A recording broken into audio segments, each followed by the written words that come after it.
welcome to the Presto Classical Podcast. For our final show of 2020, joining me live via satellite all the way from the US of A, the founder and executive editor of ClassicsToday.com, someone whose talking head has in just a few months clocked up almost 1 million YouTube views, it's Dave Hurwitz. Hi, how are you? Thank you for having me. On the show, we're having a little bit of a transatlantic cultural exchange. Dave has very kindly selected 5 of his favourite but lesser-known British compositions, and I've returned the favour, picking 5 American works. Let's start with a bang with the first of my picks, the arresting opening of Carl Ruggles' Sun Treader, performed by the Boston Symphony Orchestra and Michael Tilson Thomas. Oh my God, yes. Thump, thump, thump, thump, thump, thump, ba-da. I can sing it. Ba-da-da-da, ooh, ooh. You know, it's great.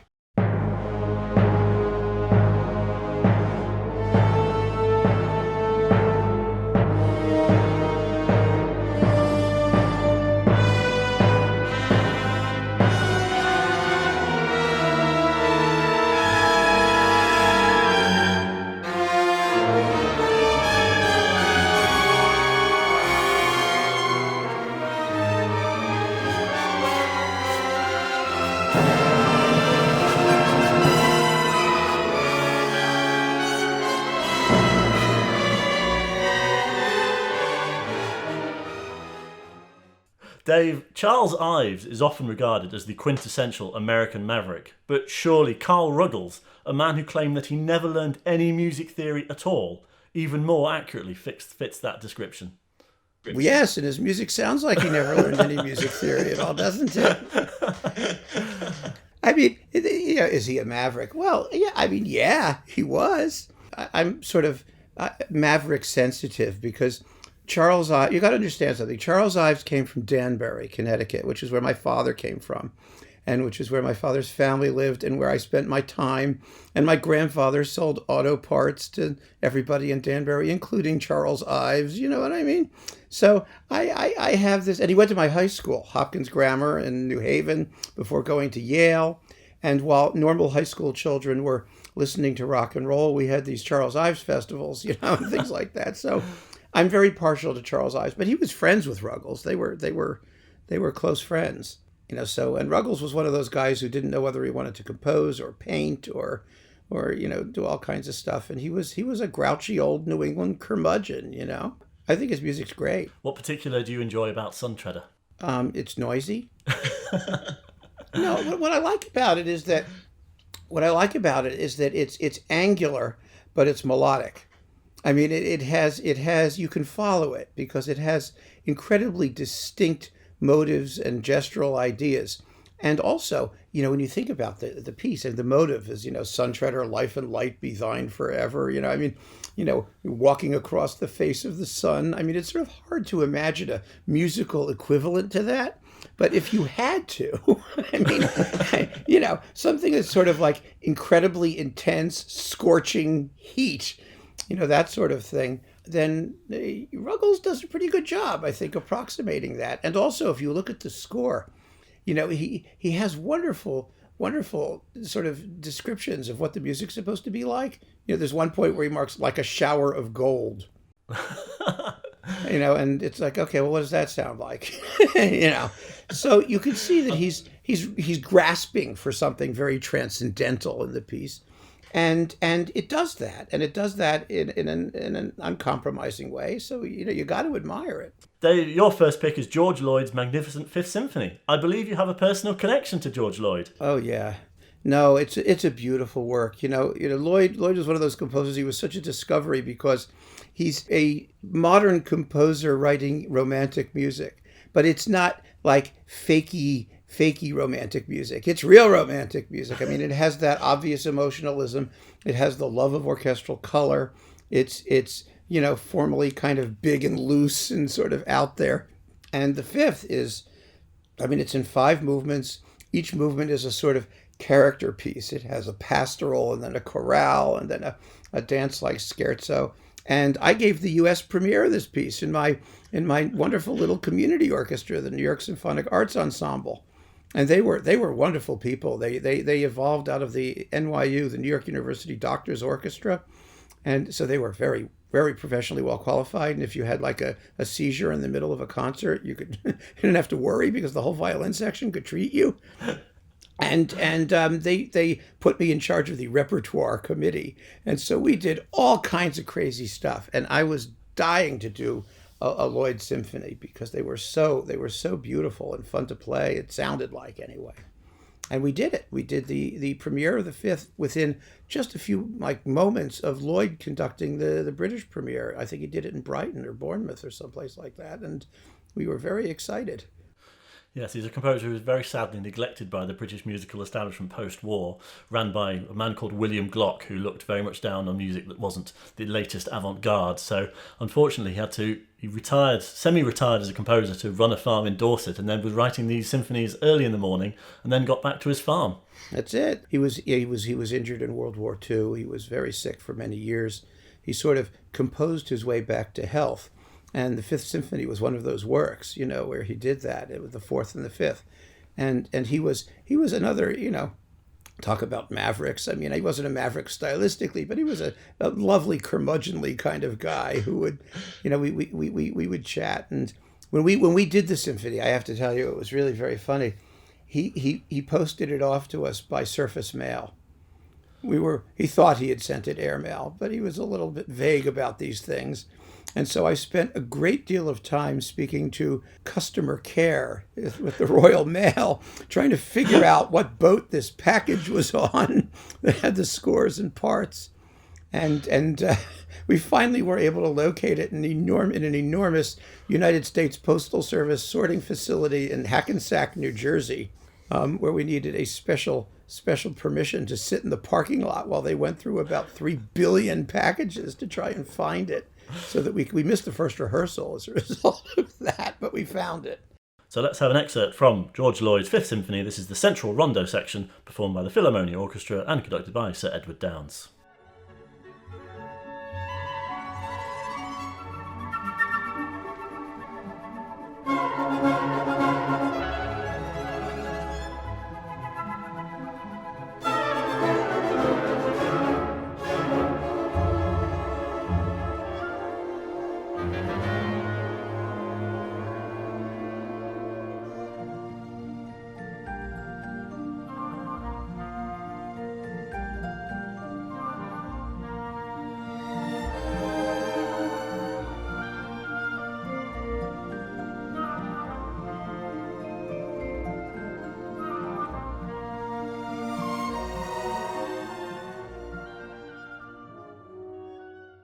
My second pick is another composer you have met, Dave. But if Beethoven was born 150 years later in Boston, not Bonn, might he have turned out something like Harold Shapiro's Symphony for Classical Orchestra? Nah. I don't think so. Harold Shapiro was a fanatical devotee of Stravinsky. Stravinsky was his model. I mean, he had models. He would pick a classical model and then reimagine it as in the idiom and conceptually as Stravinsky might have. So his relationship to Beethoven was the same thing as sort of Stravinsky's relationship to Baroque and classical masters. He used them for formal purposes, and then he would just sort of run with it in a modern way. And this was a piece that was championed quite a lot, but then seems to be completely neglected these days. Well, that was partly Shapiro's fault, because he sort of, he thought writing music was really a pain in the neck.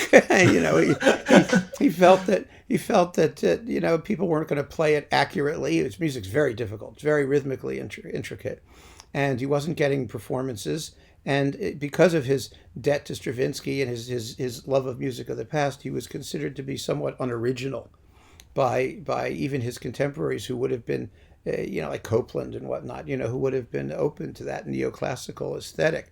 But he was sidelined, like so many attractive, tonal, talented composers were. And he had a very good teaching position at Brandeis University, and he was happy. And he just sort of said, the heck with it. Fantastic. Well, let's have an excerpt from the Slogue movement, correctly placed second, as it should be, in the Classical Symphony, performed by the Los Angeles Philharmonic and Andrei Previn.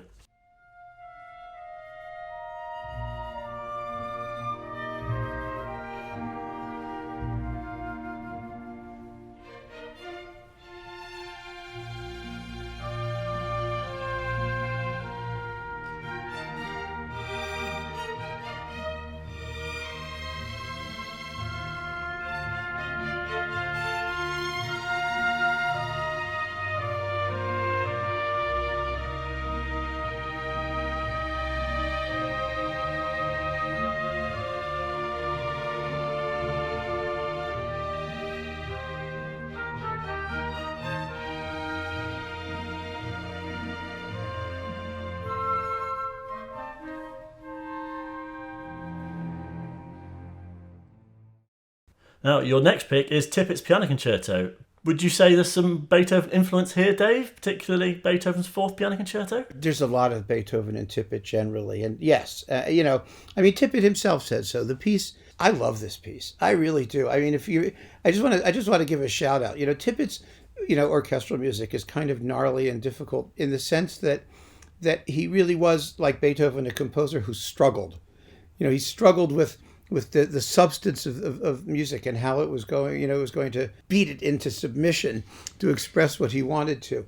But in the piano concerto, first of all, the idiom is quite closely related to his opera, The Midsummer Marriage, which is beautiful. So it makes a lovely entree into his sort of first period. And second of all, he really wanted to stress the lyricism, the music's lyricism, just as Beethoven does in the Fourth Piano Concerto. It's a very singing, lyrical work. Very, very beautiful. I was once at a pre-concert talk about Michael Tippett, and the explanation was that whereas Benjamin Britten was like Mozart, he had a very easy facility, Tippett's music is much more hard-wrought, like Beethoven's. Would you agree with that? Oh, absolutely. Absolutely. He was another character, by the way. He invited me to Boston to the premiere of The Mask of Time. And, Tippett, we had a very entertaining lunch. And, I was pretty straightforward about the fact that I just didn't understand how he could set the English language in such an awkward way. The Mask of Time has the all-time most unresonant line of text of any piece of music written by any human being ever. Do you know what it is? No. Well, I'm going to tell you. Here it is. Here is the text. It's, "What's it all about?" asked the dainty lacewing, her mandibles wet with the juice excreted by her own ovipositor. Easy for you to say, but yes, not so easy to set and to when music. he sets it to music, he gets the stress on ovipositor wrong. That was Tippett. It's ovipositor, but when he does it, it's her mandibles wet with the juice excreted by her ovipositor. It's like, holy crap, what the hell is that? But that was Tippett. He had his style. And the piano concerto is just you don't have to worry about the ovipositor. It's not in the piano concerto. It's just a beautiful work. Fantastic. Let's hear a bit performed by Stephen Osborne, the BBC Scottish Symphony Orchestra, and conducted by Martin Brabbins.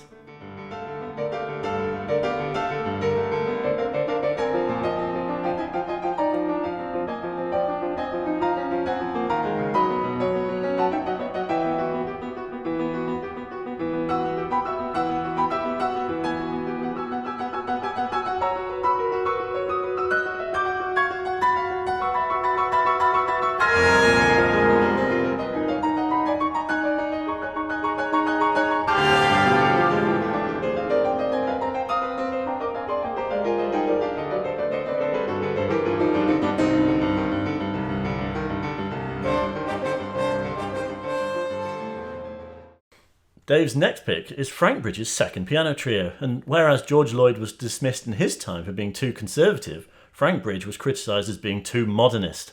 What were his main musical influences, and what are your favourite works by this composer, who is, for me, still underrated, especially here in Britain?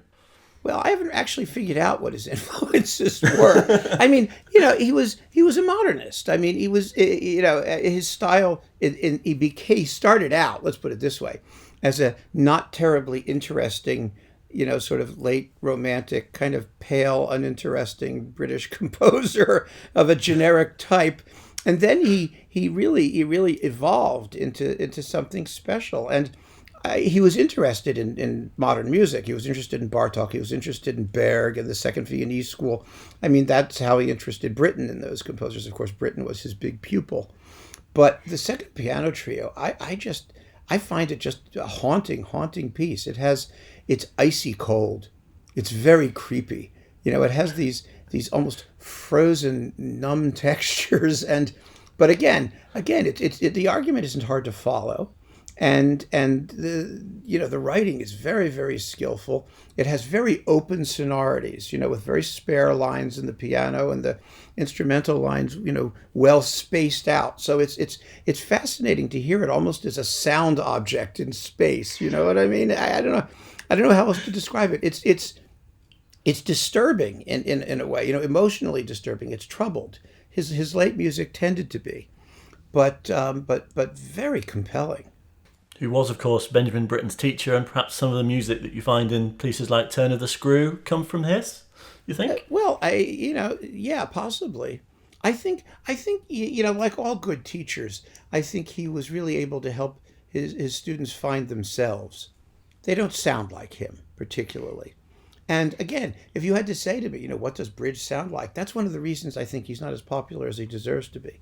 Because he doesn't have an identifiable sound like other composers do. And his style evolved so greatly from the early, somewhat, anonymous works to this very sort of compelling but somewhat gnarly later style that, you don't say, aha, that's Bridge when you hear it. You just say, ooh, what's that? Yeah, he doesn't fit into an easy narrative of English composition, certainly, that thinks, it was dead until Edward Elgar came along and wrote all these marvellous Germanic symphonies. Frank Bridge doesn't sit easily into that narrative. No, he doesn't at all. He doesn't at all. His style was he had styles, plural, and they really, even when you think about, for example, the Britten Frank Bridge variations, right? You remember the variations more than you remember the tune. He wasn't a tunesmith. Britten's variations are character pieces, so they're fascinating and full of character. But the actual theme, I can't for the life of me remember how it goes. And that's why I think Bridge became more interesting, as he became more harmonically interesting. He wasn't a tune guy. And what are some of your favourite later works from him? Well, there aren't that many of them, are there? I think really the first big piece that's worth listening to, it was the Sea, of course, which I played in my community orchestra. We did the Sea. But, Enter Spring, which is absolutely a masterpiece, his big tone poem. And then, the late works, Oration and Phantasm, the orchestral pieces, and then the late string quartets, which are really, really remarkable. And if you like, the Bartók string quartets or, that kind of stuff, then Bridge I think will be appealing. It's like Bartók without the folk influence. Well, let's have an excerpt of the ethereal third movement from Frank Bridge's second piano trio, performed by Jack Liebeck, Alexander Chalchian and Ashley Wass.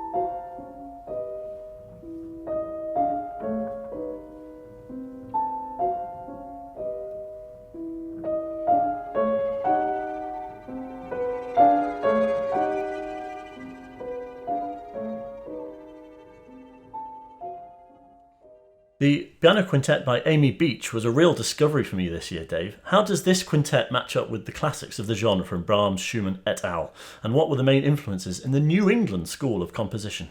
Well, you just named them. Brahms, Schumann, those people. Well, it depends who the composers were. Because it's like anything else. The New England school was not monolithic. There were all kinds of, different, when it was just the United States, it was a melting pot of influences. But Amy Beach was very, very specifically a composer in the Germanic style. That was her thing. She was, and her quintet, which is really, I think, her greatest work, in a lot of ways. It's a big, bold, Brahmsian piece of music. It really is, but a good one. If you're going to copy well, and she copied well in that piece. Was there a sense with American composers that they needed to first feel that they needed to master the style that they inherited from the Germanic tradition before they could sort of strike out on their own? They needed to prove that they could do just as well what Brahms and Schumann were doing before develop a new style. It was true of all of them, wasn't it? Everybody went to study in Leipzig. All the English composers did. Sir Arthur Sullivan, who is England's greatest composer, I don't mind telling you, right now. Elgar is a pygmy next to Arthur Sullivan. and seriously, they all went to Germany, and that's where they studied until they all started going to France to study with Nadia Boulanger. Then they all went to France because after World War I, Germany self-destructed. and the European tradition, which is what everybody was working in, was taken over basically by France. So yeah, initially they were all part of that Germanic school. Great. Well, let's have an excerpt from the slow movement of Amy Beach's piano quintet, performed in a new recording this year by Garrick Olson and the Takash Quartet.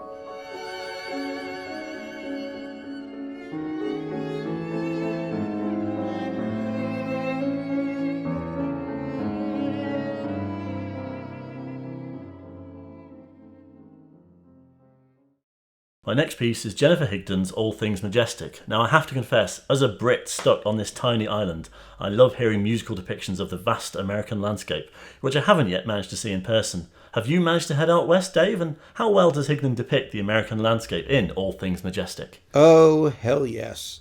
I mean, I went to university at Stanford, which is in Palo Alto, California, and drove cross country on multiple occasions. And it's a big country. It's a big empty country. I mean, there's like little dots of civilization on the coasts, and then a vast emptiness in the middle.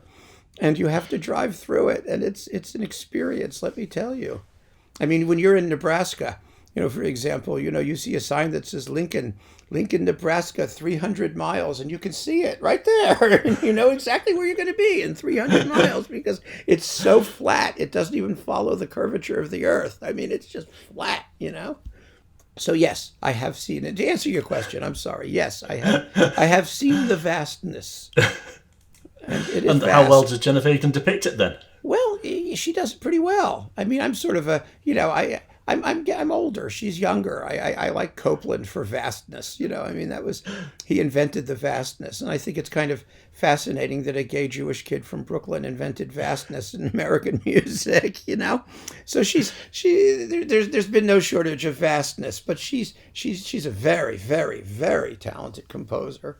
She really is. I mean, she's and the wonderful thing about it is that you kind of get the thing that okay, she's a female and it's politically correct to play music by females, especially gay females. I mean, she ticks a bunch of politically correct boxes, but you don't have to make any excuses for her music. She's a first-class composer. She's a master of the orchestra, isn't she? Oh yeah, she really is. Yeah. She really is. And she also has something to say. Her music has, I think, a natural warmth and an immediacy and a formal elegance and shapeliness that really makes it very, very attractive, no matter what she calls it. The pieces work as music, qua music. You don't have to think about vastness and other things, they're good pieces. There's a wonderful concerto for orchestra, I think. Oh yeah, it's great fun. Great fun. I mean, and her harp concerto too is terrific. We're going to talk about harp concertos. She did a beautiful harp concerto. Let's hear a bit of the glittering, shimmering Snake River from All Things Majestic, performed by the National Symphony Orchestra and Giancarlo Guerrero.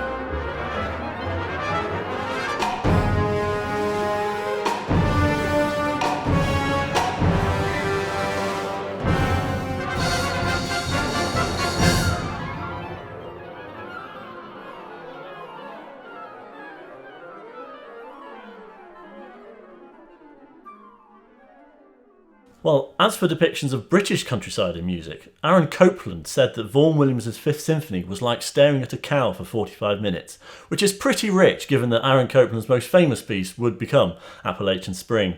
Does this view still influence the reception of music by Vaughan Williams and the piece you picked here, Finzi's Intimations of Immortality, on how this type of music is viewed in the US? Well, let's be fair, okay? I mean, Copland was paraphrasing Constant Lambert, who in his book Music Ho, or one of those sources, called the Vaughan Williams Pastoral School a cow looking over a barn gate.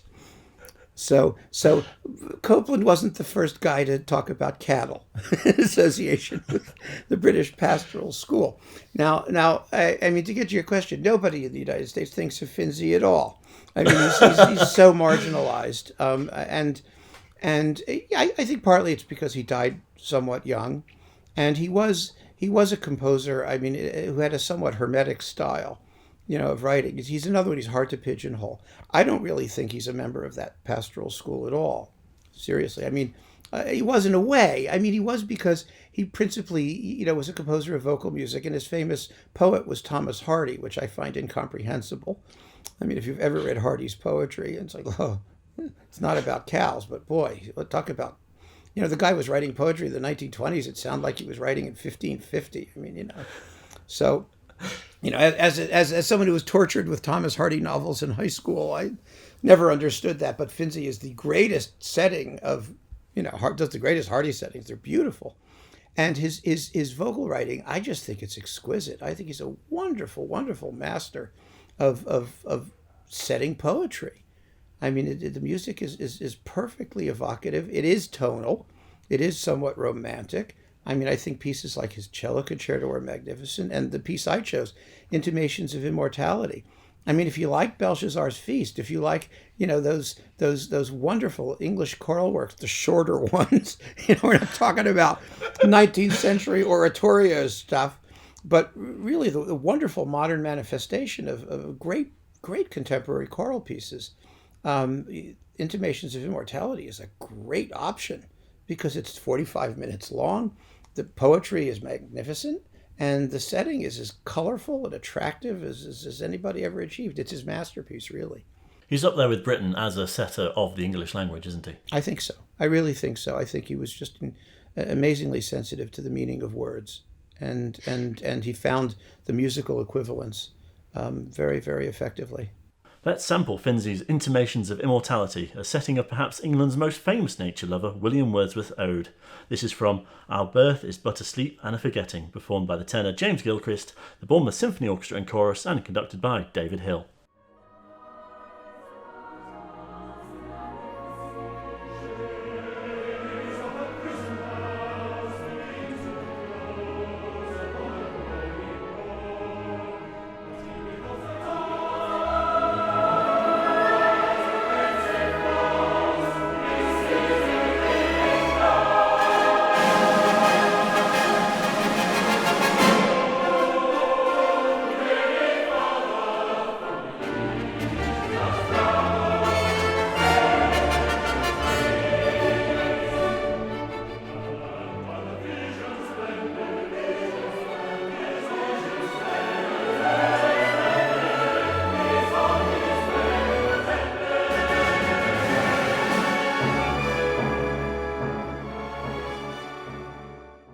You recently did a brilliant video on some great but lesser known harp concertos on your YouTube channel. What makes William Matthias's stand out for you? First of all, I think he's a tremendously underrated composer. Some people know him for a couple of his choral works and whatnot, but he wrote 3 fabulous symphonies. He wrote a whole passel of concerti for various instruments. His piano concerti are marvelous, and his clarinet concerto is very fine, and the harp concerto, oh, it's great. It's just great. First of all, I'm a sucker for harp concertos. I just think they're interesting. I think the harp is a very underrated instrument. And his harp concerto is I think one of the most timbrally imaginative and beautiful works ever written for the instrument. It was written for Ossian Ellis, and who recorded it on Lyrita. And it's just the finale is so catchy. I mean, it's a harp concerto. You'll go away humming it, you know? It's got a tune. Da da da da da da da dum, ba da da da da da da da ba da da dum. I mean, you can really get into the piece, but it's a very contemporary piece. It has a whole very modern conception of sonority. It does everything you can do with a harp that you'd ever want to do with a harp. And I can't imagine. I just don't understand why it's not a repertory piece. I really don't. There's an element with William Matthias that he was somewhat perhaps sidelined as a Welsh composer, therefore must write choral music that we expect from the Celtic fringe. So to see a harp concerto from him, people think, oh, I don't quite know what that is. But this remains true to his Celtic heritage and yet embraces Bartok style, all sorts. Yeah, absolutely. I never quite understood the Celtic fringe, just because he's Welsh. I mean, I've been to the UK, I've been to Wales. I mean, it's 20 minutes away from anything. It's a little country. It's not like the vastness of driving 5 days, 12 hours a day to get from, New York to California. It's a tiny area. And I know that he's not that different, folks. He's just not that different. He's a UK composer, and a wonderful one in every medium in which he worked. We have a very different sense of distance over here, Dave. You can travel for 20 minutes and come up with a completely different accent. You can do that anywhere. I live in Brooklyn. I can go to Bedford-Stuyvesant and have a totally different accent. And that's 5 minutes down the road. So, I get that. But culturally, musically, it's not all that different. And I just think his music deserves far more attention than it got. Let's have a taste from the jaunty, almost American-sounding finale performed by Ossian Ellis, the London Symphony Orchestra, and conducted by David Atherton.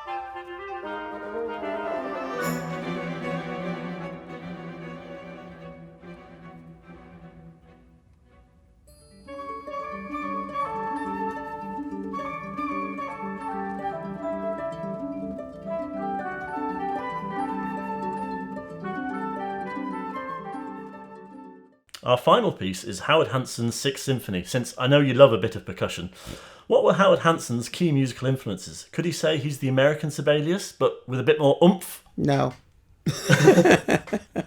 not at all. No, well, no, that's not true. I think he started that way a little bit, but only in the First Symphony, the Nordic. Hanson was one of those sort of white supremacist, racist guys, a little teeny bit.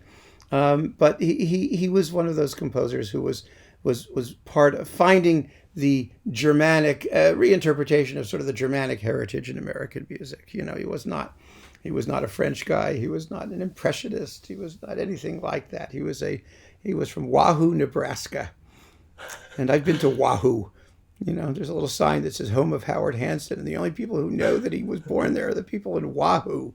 But yeah, so he started that way, and he did write pieces in a like the Sixth Symphony is a one movement quasi, several movements in one, maybe a little bit like Sibelius's Seventh. But then a lot of American composers were doing that. Harris did it with his third, and Samuel Barber with his first, and so that Sibelius was a huge influence on both British and American composers in the 20s and 30s and 40s. Yeah, whereas in Germany, Sibelius was almost a dirty word. He was very popular in Britain and America. Can I tell you something about that? It's very funny. It's just very funny.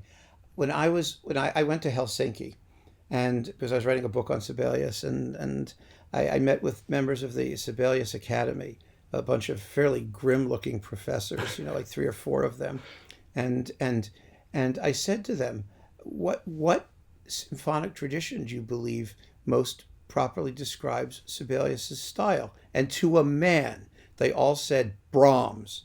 And I just looked at them and said, what? Who? because I know, I mean, I have many friends in Germany, and, if you spoke to a German musician or orchestral player and said, well, doesn't Sibelius remind you of Brahms? They would look at you like you're on drugs or something. You were hallucinating. It's not. It's not at all. Let's round the show off in style with the finale of Howard Hanson's Sixth Symphony, performed by the Seattle Symphony Orchestra, conducted by Gerard Schwartz.